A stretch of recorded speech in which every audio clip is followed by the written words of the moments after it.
kitchen knife disclaimer: the stories you are about to hear are based on real accounts submitted anonymously by people who have experienced chilling, unexplained, and often terrifying events while traveling in recreational vehicles across the United States.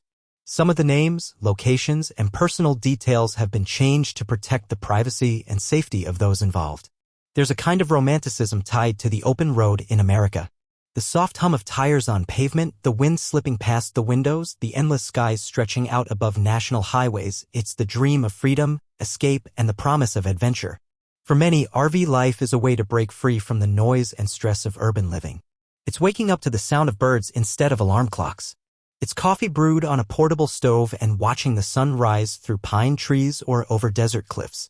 It's about peace, solitude, and a reconnection with nature. But sometimes solitude turns into isolation. Peace becomes silence. And when you're parked far from civilization, miles away from the nearest gas station or cell tower, the beauty of nature can quickly start to feel like a trap. It's in those quiet moments when the campfire is dying down and the world around you is completely still that the mind starts to wander. A twig snapping just beyond the tree line. A shadow that doesn't quite belong. A knock in the middle of the night that no one claims. These are the moments that begin to make people question if they're truly alone out there. RV camping is growing in popularity across the United States. From retirees exploring the Southwest to young couples working remote from scenic lakes to families escaping the city for a weekend getaway, more and more people are taking to the road. But the growing number of campers also means more strange stories. Stories that get told around campfires, shared in online forums, whispered about in late-night conversations. Some of these tales get dismissed as hallucinations or the result of sleep deprivation. Others, more disturbing ones, get quietly buried, filed away as unsolved, unexplained, or simply too terrifying to believe. In this collection, you'll hear 4 such stories. Each one comes from someone who set out for a normal camping trip in their RV and came back with something else entirely. The events stretch across the country, from the dry desert outskirts of Texas to the deep forests of Oregon to the rugged Appalachian Mountains and the haunting stillness of the Arizona Canyonlands. These aren't stories about ghosts floating in mirrors or things that go bump in the night. These are encounters with real people, real threats, and real terror. The kind that crawls under your skin because you know it could happen to you. These tales are not stitched together for cheap scares or special effects. They come with the weight of people who still remember exactly how it felt, the moment they realized something was wrong, the second the air changed, and the instant they wished they hadn't gone camping at all. For some, it was a person that shouldn't have been there. For others, it was something they couldn't explain. All of them ended the same way, with the storyteller changed forever and their trust in the silence of nature completely shattered. So, before we begin, ask yourself, how well do you really know what's out there? What would you do if the GPS died, if the forest suddenly felt too quiet, or if something started tapping on your RV door at 3 in the morning? Would you check? Would you open the door? Or would you sit there, frozen, pretending it was all just a dream? Make sure your doors are locked, your windows are closed, and your lights, well, maybe keep one on. Just in case. Because the stories begin now. The deserts of West Texas are something else entirely at night. During the day, it's a wide, flat ocean of dust and brush, the kind of landscape that feels endless in every direction. But at night, it becomes a different world, black, silent, and almost too still. You can drive for miles without seeing another soul, and when you do find a place to stop, the silence isn't peaceful. It's heavy. It presses against your ears. That's what Jason, a 34-year-old freelance photographer, discovered during what was supposed to be a solo RV retreat for creative inspiration. He'd driven his modest Class B RV from Austin with the plan to photograph the desert skies. West Texas is known for its stars, clean, clear views of the Milky Way. You just can't get near the city. He picked a remote BLM site he'd read about in a travel blog. No hookups, no facilities, just pure open land. And best of all, it was free. Jason arrived around 5 p.m. and parked beside a dry wash miles from the nearest town. He didn't see a single other vehicle the whole time he was setting up. The sun dipped behind the desert hills, painting everything orange and then black. It was beautiful and eerily quiet. That first night went fine. He made a small fire, grilled a frozen burger, and climbed into bed early. He had blackout curtains in the RV, but he left one side open to enjoy the moonlight filtering in. It was cold, dry, and still.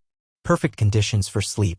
But when he woke up the next morning and stepped outside to stretch, something caught his eye. There were fingerprints on the passenger side window.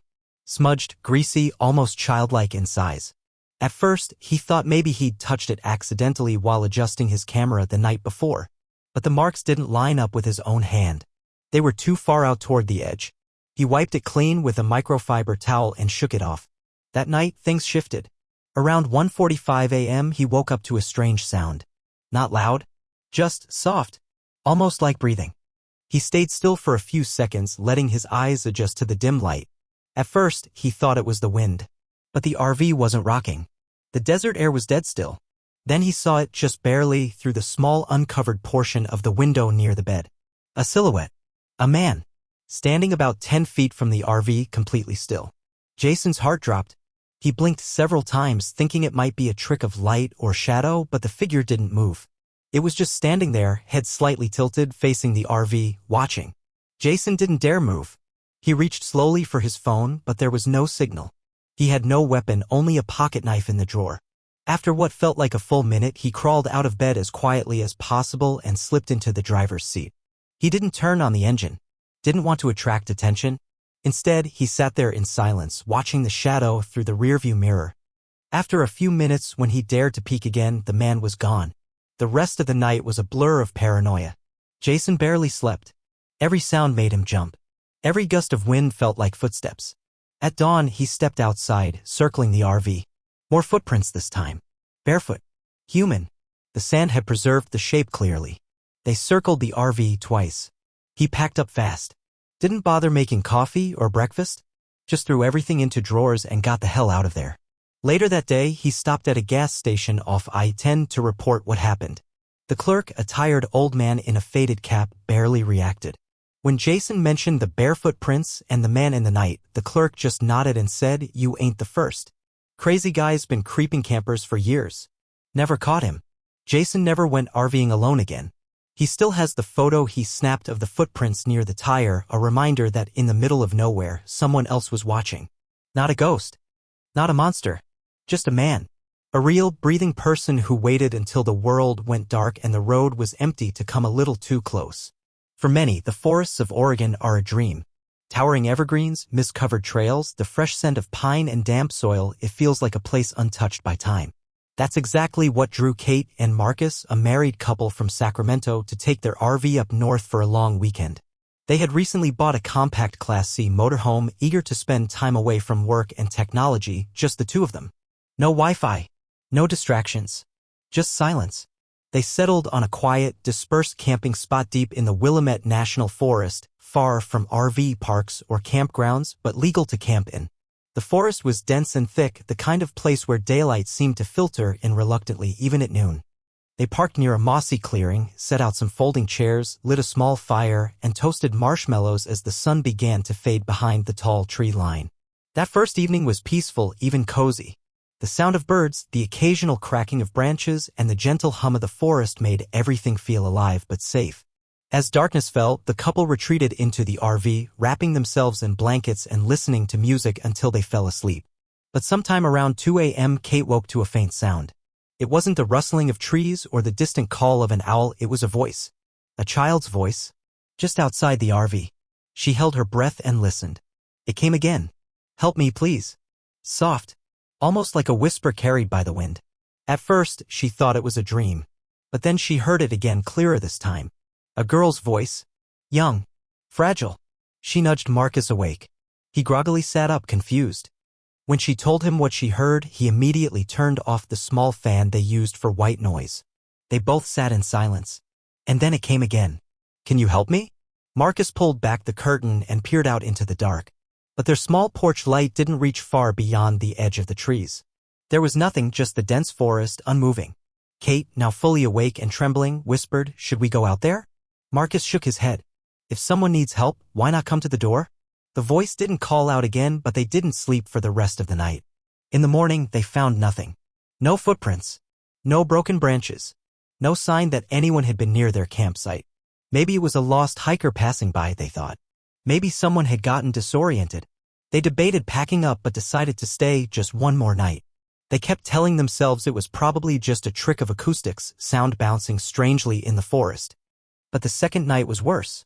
This time, the voices came earlier. Just after midnight.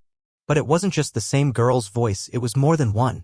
They came from different directions. One sounded closer. One farther. One male. One childlike. All of them repeating the same phrase, "Help me. Please. Over here. Can you see me?" And then silence. Marcus, now shaken, grabbed the handheld camcorder he used for travel videos and pointed it out the window. He recorded for almost 10 minutes. Nothing moved. The voices had stopped again. The forest was too quiet, unnaturally so. At 4 a.m. they left. They drove without speaking, heading toward the nearest town.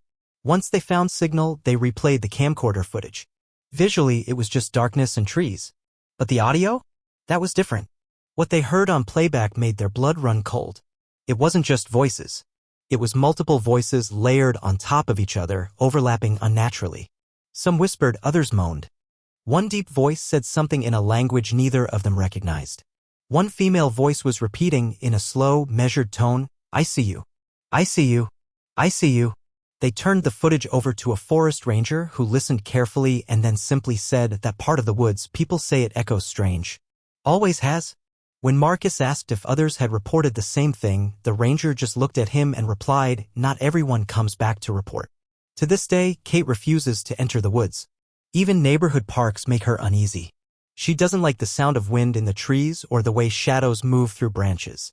Because she remembers those voices, how real they sounded. And how close.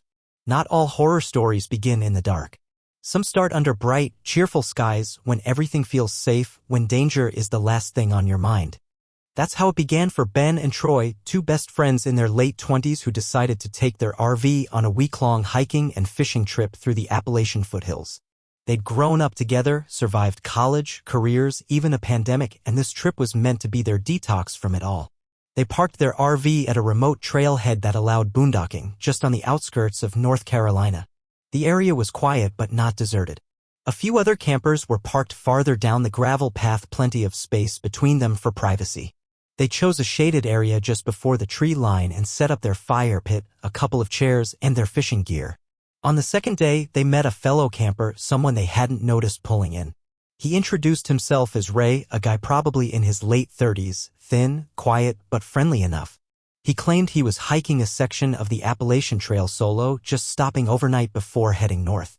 Ray seemed harmless, if not a little odd. He didn't make much eye contact and had a nervous laugh, but Ben chalked it up to social awkwardness. Troy wasn't convinced. "There's something off about him," he whispered later. "Like he's hiding something."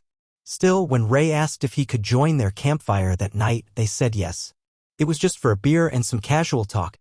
Ray sat quietly for most of the night, only occasionally joining in the conversation. He didn't say much about his background, just vague answers about traveling a lot and needing to disconnect. When the fire began to die down, he stood abruptly and said, "I'll be around if you need anything," and then disappeared into the woods toward his own RV. But the strange part? Neither Ben nor Troy had ever seen his vehicle. The next morning, they walked toward where Ray had gone the night before just to satisfy curiosity. But there was nothing. No camper. No tent. No fire ring. No tire marks. Just trees. They laughed it off at first, maybe he parked further out or hiked out early. But that night, things turned. At around 2:30 a.m., Ben woke up to the sound of movement outside. At first, it was just soft footsteps.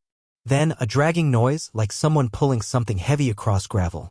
He sat up, heart pounding, and peeked through the small side window. In the moonlight, he saw a shape, someone standing just beyond the fire ring. Still. Watching. He gently woke Troy, and together they looked again. It was Ray. Same ragged hoodie, same pale face. Only this time, he wasn't smiling. He wasn't holding a backpack. He wasn't moving. He was just staring at the RV. For what felt like forever. Ben whispered he didn't have a vehicle. "How's he still here?" They stayed inside, frozen, not wanting to draw attention. After a few minutes, the figure turned and disappeared into the trees. No flashlight. No sound. The next morning, they found something on the picnic table outside, 3 rocks arranged in a triangle. In the center was a stick, burned at one end, standing upright in the middle of the formation. It looked intentional. Ritualistic almost. They checked with the other campers down the road, but no one else had seen Ray. No one matching his description. In fact, no one had even seen a third person at their fire the night before. When they left that day, they stopped at a ranger station to report the odd encounter. The ranger listened carefully, but her reaction was unsettling. Instead of writing it down, she asked a single question, "Did he give you a full name?" Ben said no. She nodded slowly. There have been stories like this before. Someone shows up around the trail camps. Friendly. But no one ever sees him come or go. People call him the third camper. Been around for years. Some think he's a hiker who vanished and never left. When they asked if it was just local legend, she only said, "Believe what you want. But next time, don't let someone into your fire unless you know where they came from." To this day, Ben and Troy don't speak much about that trip. They never found footprints. Never found Ray's camp. And the photo they tried to take of him, just a blurry shadow in the trees. As if he never existed at all. But they both remember his face. Pale. Still. Watching. The Arizona canyonlands are stunning, vast, sun-scorched, and alien in a way that's hard to describe. For all their beauty, though, they feel indifferent. Indifferent to people, to time, to sound. That's exactly what drew Emily and her younger brother, Josh, to visit for a photography road trip. Emily was building her desert portfolio for a fine arts scholarship, and Josh, freshly out of high school, was just along for the adventure. They rented a small RV from Phoenix and drove 4 hours north, stopping at a semi-popular dispersed camping site near Vermilion Cliffs. By the time they arrived, the sun was setting behind the red rock walls. The place felt like another planet, no trees, no birds, just layers of stone and silence. There were a few other RVs spaced far apart, but their own spot sat on a plateau with no one directly around. It was dry and warm even after sundown, and the sky was a perfect canvas of stars. A dream location for long exposures and Milky Way shots. They ate instant ramen inside, and Emily spent some time transferring photos to her laptop. Josh sat outside in a camp chair, playing music from his phone, earbuds in. At around midnight, Emily joined him for one last look at the stars before bed. That's when they both noticed something strange. The air had gone completely still. Not just quiet dead. No wind, no insect sounds, nothing. Even the faint buzzing from the RV's fridge seemed muted. It was like someone had pressed pause on the entire world. Josh laughed it off. "Maybe the desert's in airplane mode," he joked. But Emily didn't laugh. Something about it felt wrong. That night, they went to bed without incident. But around 2:17 a.m., Emily was woken by a soft crackling noise. Like static. Not loud, just enough to crawl under your skin. She sat up, blinking in the dim light of the RV. The sound seemed to be coming from outside, or maybe the roof. At first, she thought it was the radio, but they hadn't used it. Her laptop was shut. Her phone was off. Then Josh called out from the other bed. "You hear that?" She nodded. "Yeah." They both froze. The sound changed. It became rhythmic, static, then silence. Static, then silence. Like something trying to tune in or out. Josh peeked through the RV's side window. And that's when he saw it. A figure. Not walking, standing about 30 feet away from the RV. In the middle of flat, empty desert. Just outside the ring of firelight they'd left burning low. The figure didn't move. Didn't flinch. Didn't sway with the wind because there was no wind. "Is that a person?" Josh whispered, his voice cracking. Emily leaned over and looked. The shape was humanoid, tall, and wrong. Just wrong. Like someone had drawn a person from memory but not quite gotten it right. Limbs too long. Shoulders too narrow. And its head tilted unnaturally toward them. Then came the static again. This time louder. It filled the RV like electricity, buzzing, vibrating, like an old analog TV caught between channels. Emily's skin prickled. Her ears popped. And the lights flickered even though they were running on battery. When they looked again, the figure was closer. Maybe 10 feet from the window. Still not moving. Still watching. They panicked. Emily lunged to the driver's seat and started the engine while Josh shut the blinds and locked every latch. The static was still pulsing. Louder. Then suddenly silence. The moment the RV headlights cut across the desert, the figure was gone. Not running. Not walking away. Just not there anymore. They drove all night. Didn't stop until they reached a gas station near Flagstaff. Inside, they asked the attendant if there were any weird towers, satellites, or electric grids out in the Vermilion Cliffs. He shrugged. "Ain't much of anything out there. Except maybe him." Josh asked, "Who's him?" The guy looked up from behind the counter, dead serious. "Don't know what to call it. Some folks say they've seen a tall thing out there. Makes your electronics go screwy. Static. Lights flickering. like it walks with static in its skin. Emily and Josh looked at each other, white-faced, silent. They checked the dashcam when they got home. Nothing. The screen was just black from 2:17 to 2:43 a.m.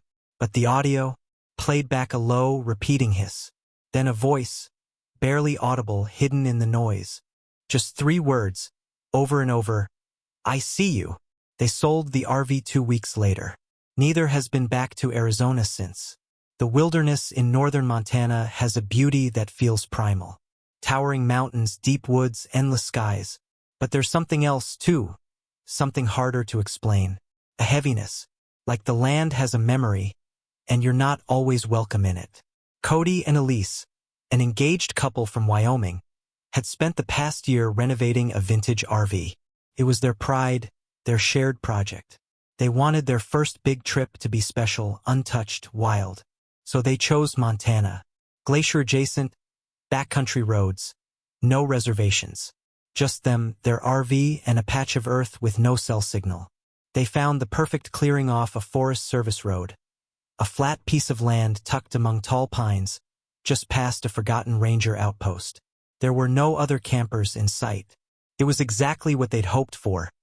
Silent, remote, beautiful. After dinner, they sat outside sipping cocoa as dusk crept in, their little radio playing soft country static that faded in and out. They'd noticed the signal came and went but shrugged it off, typical in the mountains. Occasionally, a clear song would break through, or a DJ's voice, only to be swallowed again by white noise. Around 9 p.m., the radio picked up something strange. Not music. A voice. Not a DJ either, no station ID, no ads. It was a woman's voice, distant and low, repeating, "He's not gone. He watches from the woods." Cody turned the dial, thinking they'd caught a strange frequency, but the voice returned, same words, same tone. Just once more, "He's not gone. He watches from the woods." Then the static swallowed it again. Elise laughed nervously. Creepy. Maybe it's a numbers station or something. Cody nodded, but he turned the radio off. Let's just enjoy the quiet. They headed to bed early. Elise fell asleep easily, but Cody couldn't. He kept thinking about the radio, the strange voice. Around 1 a.m., he heard a sharp clicking sound, like a walkie-talkie turning on. Then silence. He sat up, heart racing. The RV was still. Elise snored softly beside him. Then the sound came again. Click. A pause. Static. He reached for the radio and clicked it back on. This time there was no music. Just a voice closer now. A man's voice. Hoarse. Barely audible. "Don't open the door." The power flickered. For a second, the interior light dimmed, then steadied. Cody stood, unsure whether he was dreaming. He opened the side blinds just an inch. The forest was pitch black, but he thought he saw movement at the edge of the trees. No flashlight, no reflection, just a silhouette. He backed away and locked the deadbolt. Elise woke with a groggy, "What's wrong?" But Cody didn't answer. He just whispered, "Stay quiet." The radio sparked again. Click. Static. Then, I said, "Don't open the door." They froze. The radio was unplugged. Suddenly, a loud bang shook the RV. Something had slammed into the passenger door. Hard. Then again. Bang. Metal creaked. Elise screamed. Cody grabbed the emergency flare gun they kept near the stove and aimed it at the door, his hands shaking. The banging stopped. For a moment, there was only silence. Then a voice, not from the radio, but outside, just inches from the door. "He's here." The handle rattled. Cody didn't hesitate. He fired the flare out the window, lighting up the night in a burst of orange. It illuminated the trees, nothing. But when the flame hit the ground near the clearing's edge, for one flickering second, they saw him. Tall, thin, wearing something like a ranger uniform. But wrong. Outdated. His face was all shadows. The moment the flare died out, he vanished into the woods. No footsteps. No noise. Nothing. They didn't wait for dawn. By 3 a.m., they were packed and driving south on the mountain road. The radio wouldn't turn on at all now, not even static. It was as if it had burned out completely. At the next ranger station, they asked if any staff patrolled the old backroads near their camp. The ranger raised an eyebrow. "No one's assigned to that area anymore. Hasn't been for years. Not since the fire." Cody asked, "What fire?" The ranger hesitated. then said quietly, "There was a ranger, Mark Ellison, went missing during the '99 blaze. Folks say he never left those woods. Some say he warns people, tells them not to open the door." Elise didn't speak for a while after that. But when she did, she only said one thing: "What if we had?" The Louisiana bayou has its own heartbeat. Slow, wet, heavy. It pulses with life. Frogs, crickets, the distant splash of something slipping beneath the surface. But beneath all that noise, there's a silence too. The kind that waits, that watches.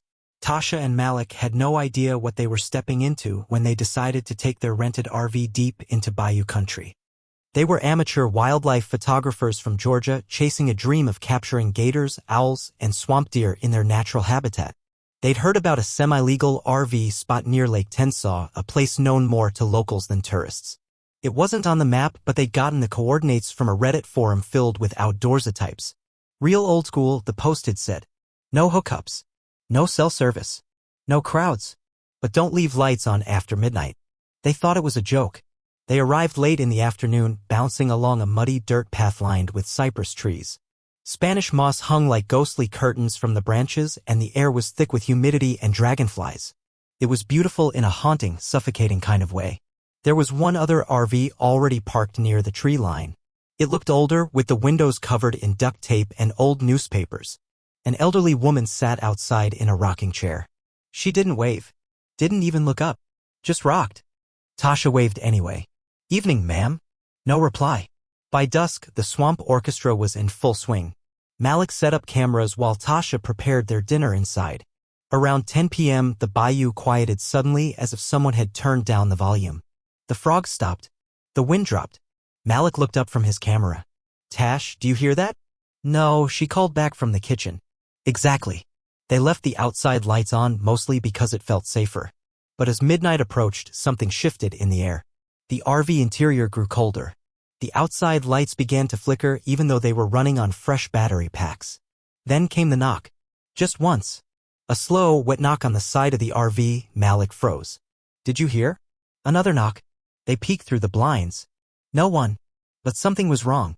In the shallow swamp water just beyond the clearing, a dozen cattails were slowly bending as if something was moving underneath. The RV lights cut out completely at 12:01 a.m. Tasha scrambled for her flashlight and turned it on, but the beam flickered, then died. Malik tried the emergency lantern, but it sparked and fizzled. It was as if something was sucking all the power away. Then they heard it again. A wet dragging sound. Like something pulling itself across mud and gravel. And then, a voice. Low. Gurgling. Just outside the RV, "Turn the lights off or they'll come in." They were already off. A scream echoed from the old RV at the tree line. They rushed to the window and pulled the blinds just slightly. The old woman was gone. In her place stood a tall, sagging figure like a scarecrow made of swamp moss and bone. Its head turned slowly, scanning the clearing, stopping at their RV. Tasha backed away. Malik locked both doors. Outside, things moved in the dark. Shapes. Multiple. Slow but sure. Slithering along the grass. Crawling up trees. Watching. A claw scraped across the outer wall. Just once. Then silence again. They sat there, holding their breath until sunrise. When daylight finally came, they stepped outside, shaking, sleep-deprived, and pale. The other RV was gone. No tire tracks. No footprints. Just a single word scratched into the mud by the fire pit, midnight. They never found out what would have happened if they'd turned a light on. Later, while passing through a nearby town, they asked about the campsite. The gas station clerk just laughed. "People still go out there?" "Huh. Thought they'd closed the place after the disappearances back in '03. You know, people hear things in that swamp. Old stories. Things that don't like to be seen. They say lights confuse them. Make em mean." Tasha and Malik didn't say a word. They just filled up their tank and kept driving away from the bayou, away from the wet silence. They never went camping again. They say Alaska holds secrets too old for names. Mountains that have never been mapped, forests that no one's ever walked, and vast patches of wilderness where signals die and compasses spin. Some places aren't lost, they're forgotten. Jacob and Lily, newlyweds from Washington, took their RV north for their honeymoon. They weren't the candlelit dinner type. Their idea of romance was off-grid stargazing and trails no one else dared hike. They'd heard of a hidden loop off the Denali Highway, a patch of land once used as a seasonal campground in the 70s, long since closed. No signs, no roads marked, just old coordinates and stories passed between overland blogs. Camp Gray Pine, they called it, supposedly abandoned after a bad avalanche season. Jacob loved the idea. Lily was hesitant but agreed, charmed by the adventure. After a full day of driving through snow-lined roads, they finally reached it. The clearing was wide and overgrown. Nature had started to reclaim it. Broken fire rings, a few collapsed picnic tables, a rusted signpost that had long lost its lettering. The air was still and the cold was sharper than it should have been for September. They parked the RV near a line of skeletal pine trees. The quiet was absolute, no birds, no wind, not even the creak of ice shifting. Just the sound of their own boots in the snow. That night, after dinner, Jacob built a fire outside. They huddled under blankets, sipping from a flask and telling ghost stories. The flame danced, casting long shadows on the trees. Around 11 p.m. Lily pointed toward the woods. "Did you see that?" Jacob turned. "What?" "A light. Flashing. Like a lantern." He stared into the trees. Nothing. They chalked it up to nerves or a passing snow glare.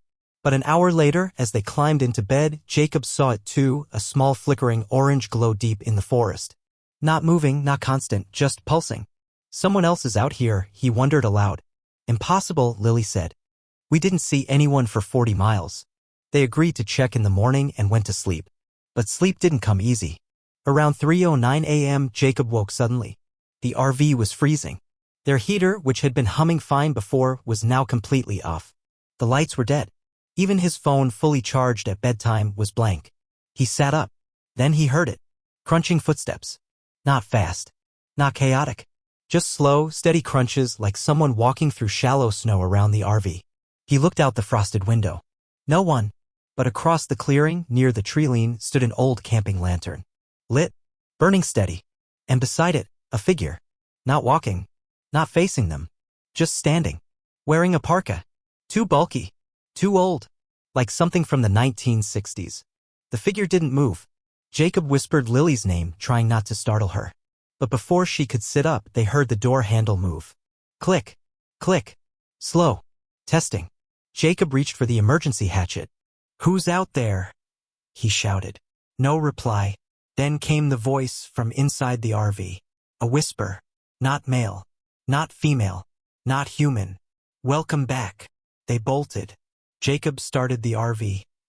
Lights still dead. Heater dead. Dashboard flickering. But somehow the engine turned over. They peeled out of the clearing, tearing down the frozen road, headlights cutting into the night. Lily kept looking back. But there was nothing, until they passed the entrance. In the rearview mirror, just visible under the moonlight, stood a line of old campers. Not modern RVs, 70s-era Winnebagos, parked in perfect formation. Lanterns burning at each doorway. No faces in the windows but shapes. Watching. They didn't stop until they reached Fairbanks. Later, they searched for Camp Gray Pine online. No results. Nothing on maps. No official record. But Jacob found a grainy newspaper clipping from 1978 in an old archive forum. Headline: 6 campers missing in Denali Forest. Only lanterns found. Subheader: local officials warned to avoid the Gray Pine area after sundown. Rumors of the welcoming persist. They never spoke of it again, not even to each other. But sometimes when it's snowing outside, Lily wakes up gasping, whispering,